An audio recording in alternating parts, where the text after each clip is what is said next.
up that ever-long conversation of how do you find the right people? And I don't know how you do, because we didn't know it was the right people. We just fell into it, and then it felt right. You know what I mean?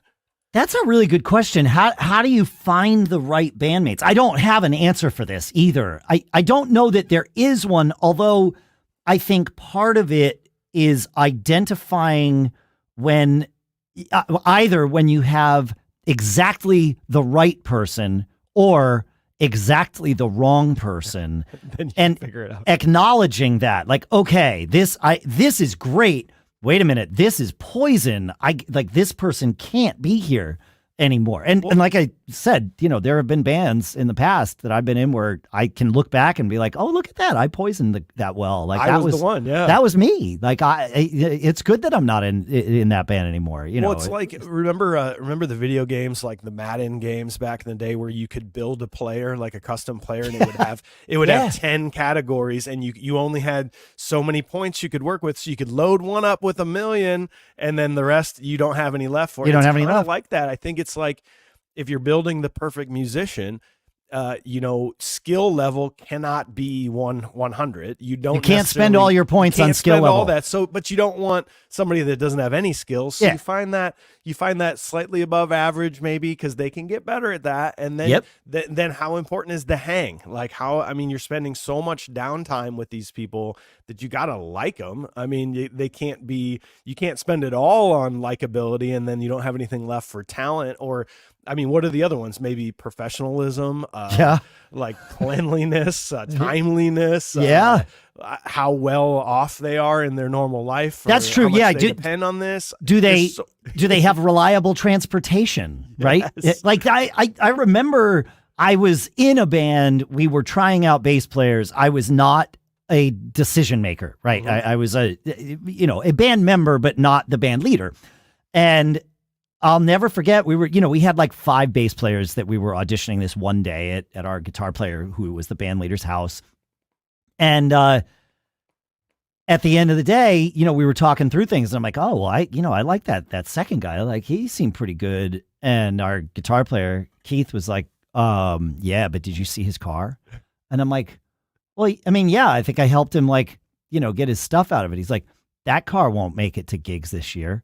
Mm-hmm. And I was like, I hate thinking that way, but you got to, right? I'm like, look at that. And he was right. It was like, oh yeah, I don't want to be at the gig and get the phone call. I mean, it can happen to any of us that our car breaks down. Of course. And it will. And if it hasn't, it will. If it has, it will again, right? Yes. But, if you think it's definitely going to happen real soon, and it does, and you don't have any reason to think that this is a temporary scenario. It's like, oh yeah, sorry, my car, my reliable car is just getting new tires put on it, so I'm driving this beater that I own, or whatever. It's like, okay, well that's cool, but yeah. Well, maybe another one too is like gear. How good your gear is. Like, I don't want to say that that's a number one priority, but maybe if you had to rate me, like back in the day, my gear was probably pretty low. I was not much of a gearhead guy, but you got to have good equipment. You got to have the ability to see when you need new things and to upgrade this. And I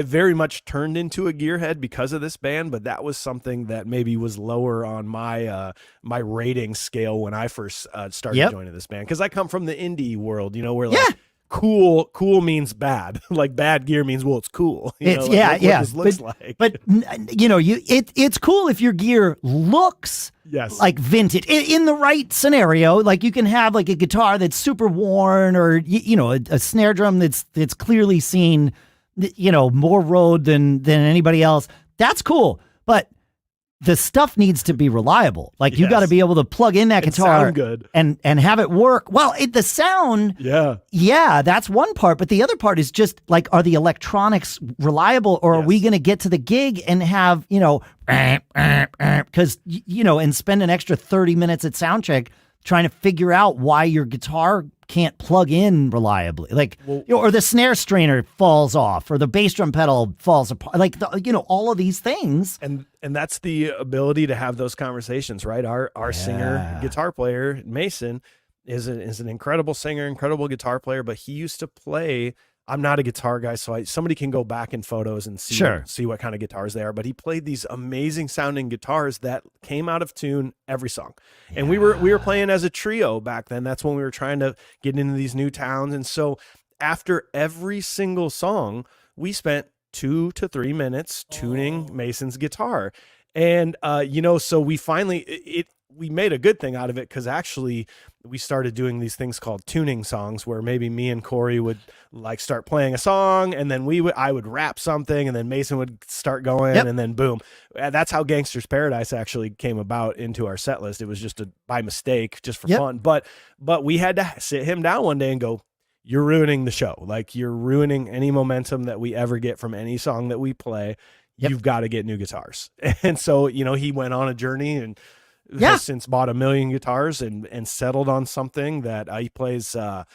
Again, I'm not a guitar player. He's got these Jacksons now that have like the locking mechanisms. The stuff that's built for pros to use, because they also need it to not go out of tune all the time. Right. So you got to be able to have those conversations to be like, your gear's not cutting it. You really need to buy something new. And I was always the guy that would buy the middle of the road stuff. Yep. Full well knowing that in 3 months I would upgrade to the pro level. Yeah. But it's like, just buy the pro level. Just buy it now. And I was not like that, and now I'm like that, because you learn to be conversations. Yeah, absolutely. Yeah, you want it. Well, I mean, right. You don't want to impose on your bandmates for sure. And as a bandmate, I don't want you imposing on me, these delays. Things will happen, of course, the one-offs, but when it's happening every gig, it's a problem. But it's also like, it sucks for me if I've got a piece of gear that doesn't set up immediately, quickly, exactly the way I need it to. I replace it, or I figure it out, because I want to be able to get to the gig and get set up as efficiently as possible, because sometimes you don't have time to like get rolling when the gig starts. So that's the truth. Yeah.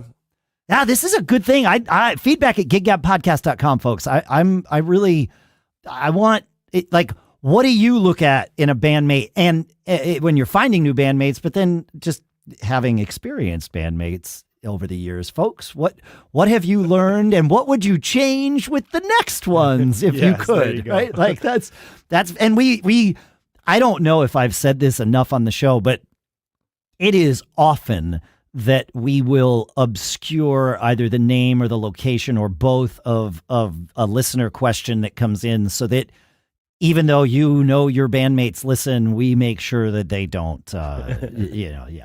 So it's like the anonymous feature in these groups now that you can do that. Yeah, exactly. Right. Yeah. But we don't even say that it's anonymous. Like we will always just assign a different name and something else, so that you're not even left. Because when we say, oh yes, Mr. or Mrs. we don't know X from any town USA, that piques your curiosity. It's like, wait, is that my bandmate? But if it's like, Tim from Des Moines wrote in and said, like, nobody thinks about it. It's like, oh, I live in Miami. Like, there's no problem. So, it's a good way to hear those stories, though, and be like, is this me? Because like you want to see how you react to that. Yes. Like, if this is a negative thought, and you're like, oh man, I've done that before. That might be me.